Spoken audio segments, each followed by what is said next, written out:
विक्रम और बेताल की कहानी भाग 11। कोमलता किसकी अधिक। विक्रम एक बार फिर बेताल को पेड़ से उतारकर योगी के पास चल पड़े। कुछ देर चलने के बाद बेताल बोला, विक्रमादित्य, तुम भी बड़े हठी हो। कोई बात नहीं, तुम भी ज्ञानी, मैं भी ज्ञानी, इस कारण मार्ग में चुप रहना शोभा नहीं देता। विक्रम कुछ नहीं बोला। अच्छा, मैं तुम्हें एक कहानी सुनाता हूँ जिससे राह जल्दी कट जाएगी। ध्यान से सुनना। गौड़ देश का राजा गुणशेखर बड़ा प्रतापी था। उसका यश दूर दूर तक फैला हुआ था। उसके 4 सुंदर कन्याएं थी। वे चारों इतनी नाजुक और कोमल थी कि कभी कभी राजा भी परेशान हो जाया करते थे।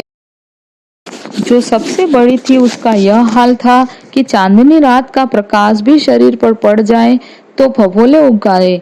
दूसरी को यदि गुलाब के फूल से भी मार दिया जाता तो गुलाब शरीर के जिस अंग से टकराता वहीं से खून निकलने लगता। तीसरी राजकुमारी इतनी कोमल थी कि यदि कोई उसके सामने थोड़ा जोर से भी बोल देता तो वह आवाज मात्र से ही बेहोश हो जाया करती थी। और सबसे छोटी वाली का हाल दूसरी राजकुमारी जैसा ही था, लेकिन उसमें एक अलग गुण था। वो किसी भिखारी या गरीब को देख लेती तो उससे रहा नहीं जाता और कुछ न कुछ जरूर दान कर देती।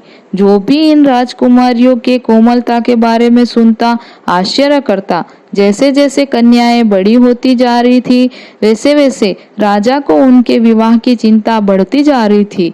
कई राजकुमार उनसे विवाह करने के इच्छुक हो गए। राजा सोचते, यदि इनका विवाह कर भी दिया जाए तो ये चारों इस कठोर संसार में रह भी पाएगी या नहीं। पहली को हमेशा छांव में रखा जाता। दूसरी तथा सबसे छोटी राजकुमारी को बहुत ही हल्के कपड़े और गहने दिए जाते, फिर भी उन्हें भारी लगता। और तीसरी के सामने बोलना तो दूर, पैर की आवाज भी न होने पाती। इतनी कथा सुनाकर बेताल चुप हो गया। कुछ देर बाद बेताल ने पूछा, महाराज बताइए, उन चारों राजकुमारियों में सबसे ज्यादा कोमल कौन थी। विक्रम चुप रहे। तब बेताल बोला, विक्रम, यदि तुम उत्तर जानते हुए भी अपना न्याय मुझे नहीं बताओगे तो मैं अपने योग बल से तुम्हारे धड़ को शरीर से अलग कर दूंगा। विक्रम मजबूर थे। उन्होंने कहा, बेताल, यदि कोमलता की बात की जाए तो शरीर के कोमलता से ज्यादा मन की कोमलता महत्व रखती है। उन चारों में सबसे कोमल छोटी राजकुमारी थी, जिसमें शारीरिक कोमलता के साथ साथ मन की कोमलता भी थी।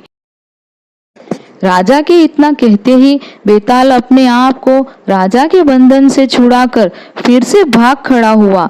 राजा फिर मसान में चल पड़े और जब वह उसे लेकर चले तो उसने एक और कहानी सुनाई। मित्रों, अगर आपको स्टोरी पसंद आए तो लाइक, शेयर, सब्सक्राइब करना ना भूलें ताकि आने वाली हर वीडियो की जानकारी आपको मिल सके। धन्यवाद।